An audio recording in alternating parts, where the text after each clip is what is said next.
Olá pessoal, sejam todos bem-vindos a mais uma aula aqui do nosso canal. Eu sou o professor Patrick e hoje nós trabalharemos o tema tipos de transporte de membrana celular. Quero pedir a você que ainda não está inscrito no canal, dá uma clicadinha aqui nesse botão no canto inferior direito da tela, um botãozinho vermelho, ativa as notificações, se inscreve para receber as novidades do nosso canal que a gente está postando aí semanalmente. Se esse vídeo for útil para você, não deixe de deixar sua curtida e recomendá-lo também para algum colega, algum amigo, permitindo assim que ele chegue a mais pessoas. Se tem alguma sugestão, tem alguma dúvida, pode deixar também um comentário que estaremos atendendo em breve. Então, vamos lá, vamos falar sobre tipos de transporte. A membrana plasmática ela é super importante para poder garantir o tamanho da célula, controlar a entrada e saída de substâncias. Inclusive, eu tenho uma aula sobre membrana, vou deixar o card em cima caso vocês queiram assistir. A gente, para entender como é que funciona a membrana plasmática, a gente vai explicar nessa aula os tipos diferentes de transporte, como que eles envolvem ou não o consumo de energia. Bom, existem dois grupos de transporte celulares. Eles podem ser do tipo passivos ou ativos. Esse transporte consiste em passar substâncias, moléculas, nutrientes, enfim, através da membrana plasmática. A diferenciação dele se dá pelo consumo ou não de energia. No transporte ativo, você consome energia para o realizar, enquanto no passivo não há consumo de energia. E o que determina o consumo ou não de energia no transporte? O meio no qual essa substância está se deslocando e o seu destino. Quando você tem uma substância ou uma molécula que sai do meio de maior concentração para um meio de menor concentração, seja ele dentro ou fora da célula, você não tem consumo de energia, porque ele sai naturalmente, ele flui do meio de maior concentração para o meio de menor concentração. Quando você sai do meio de menor concentração e vai para o meio de maior concentração, aí sim você tem um consumo de energia para vencer essa diferença de concentração do soluto em relação ao solvente. O primeiro tipo de transporte que você não vai consumir energia é a difusão simples. Ela consiste na passagem através da matriz de fosfolipídios mediante a solubilidade, se aquele composto é solúvel ou não, e o tamanho, se ele é pequeno o suficiente para passar através dos fosfolipídios. Então as moléculas passam livremente, do meio de maior concentração para o de menor concentração. Exemplo, a passagem de O2 e CO2 nas nossas células.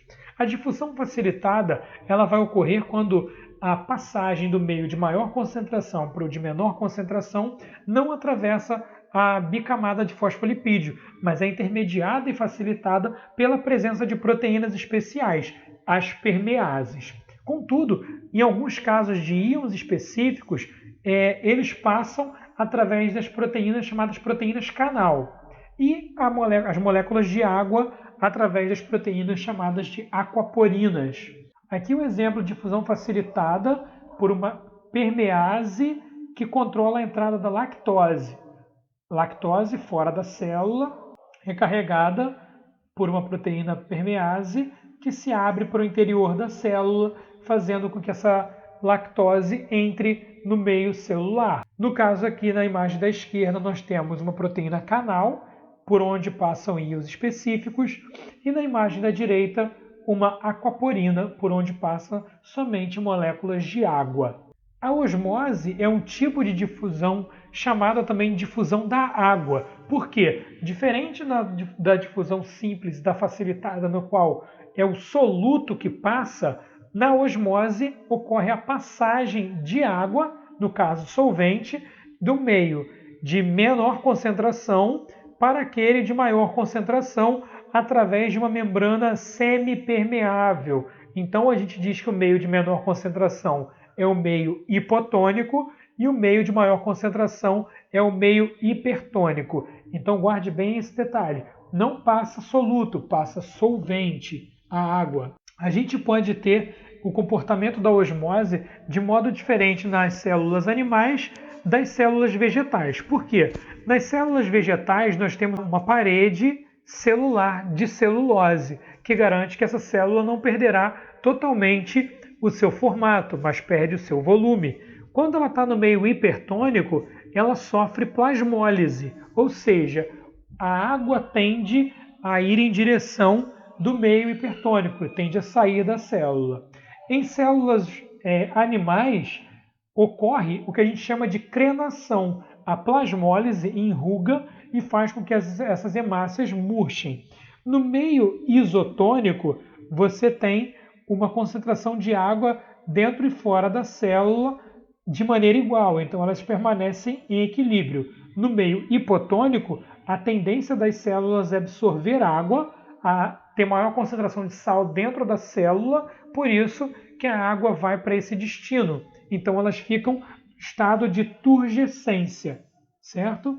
E no meio muito hipotônico, quando você tem muito mais sal dentro da célula, uma maior concentração de sódio, pode ocorrer nas células animais o que a gente chama de lise celular, quando a célula se rompe. Nas células vegetais, isso não ocorre devido à estrutura da parede celular de celulose que mantém o formato da mesma. A osmose vai obedecer uma regulação do volume, onde a pressão osmótica é o que atua na entrada de água na célula. Também temos a pressão de turgência, que é chamada também da resistência de membrana, que consiste na eliminação de água pela célula. E temos o déficit de pressão da difusão, que é também chamado de pressão de sucção, que representa o ganho efetivo de água. Então, o déficit de pressão de difusão é igual à pressão osmótica menos a pressão de turgência. Em uma célula vegetal túrgida, a pressão de osmótica e a pressão de turgência serão iguais. Então, o déficit de pressão de difusão vai ser nulo. Quando uma célula está flácida, a parede celular fica frouxa. Logo, a resistência de membrana vai ser nula. Isso garante, que o déficit de pressão de difusão se iguala à pressão osmótica. Okay? Então, quando a resistência de membrana for nula, o déficit de pressão de difusão vai ser igual à pressão osmótica. Também ocorre nas células o processo de endocitose ou exocitose. Na endocitose, você tem a entrada de partículas por meio da invaginação da membrana plasmática. Na exocitose, o movimento contrário, quando a célula expulsa alguma coisa do seu interior.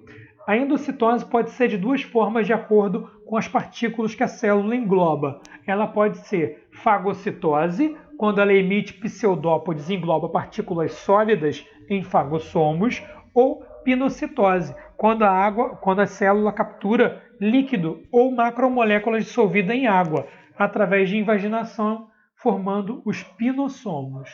Então aqui uma imagem da fagocitose acontecendo, olha, o pseudópode engloba o alimento, forma o fagossomo, Os lisossomos vão atuar digerindo e absorvem os nutrientes para essa célula, depois ocorrendo a plasmocitose, liberando aquilo que não serve mais. E aqui a formação de um pinossomo, onde você tem um meio extracelular, tem macromolécula dissolvida em água, formou o pinossomo. Exocitose, vem aqui um vacúolo, ele se acopla à membrana plasmática e elimina o seu produto de secreção. O transporte ativo, a gente vai lidar com aquele transporte no qual você tem um meio menos concentrado, sendo esses componentes sendo destinados a um meio mais concentrado. Ou seja, um exemplo muito comum é a bomba de sódio e potássio, onde você força a saída dos íons de sódio e a entrada dos íons de potássio, consumindo ATP, garantindo assim o equilíbrio osmótico da célula. Porque se o sódio ficar no interior da célula, o meio intracelular fica hipertônico e acaba concentrando muita água, o que pode levar a célula a sofrer plasmólise. E também a bomba de sódio e potássio está presente na contração muscular e impulsos nervosos. Vou deixar aqui um card para vocês verem como que atua a transmissão dos impulsos nervosos no nosso tecido nervoso. E assim funciona a bomba de sódio e potássio.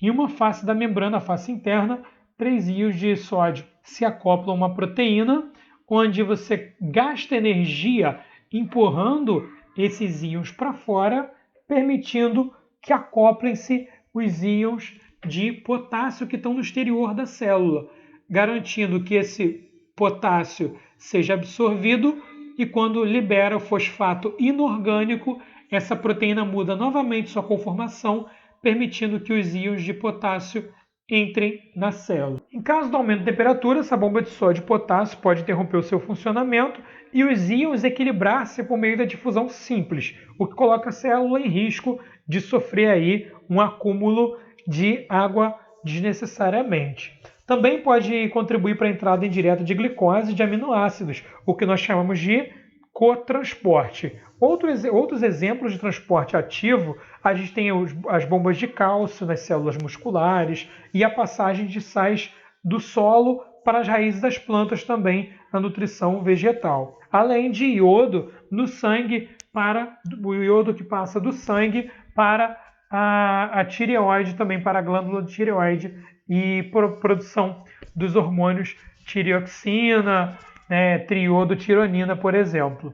Então, resumindo a nossa aula, pessoal, a gente tem o transporte de membrana do modo passivo ou ativo. No passivo não há consumo de ATP, ele ocorre a favor do gradiente de concentração, sendo difusão simples, facilitada e osmose. No transporte ativo ocorre o consumo de ATP, porque ele acontece contra o gradiente de concentração, deixando assim o nosso exemplo principal, a bomba de sódio e potássio. Agradeço sua atenção. Por favor, quem não está inscrito ainda, se inscreve no canal, compartilhe esse vídeo, deixe sua curtida e até a próxima. Tchau, tchau. Abraços biológicos.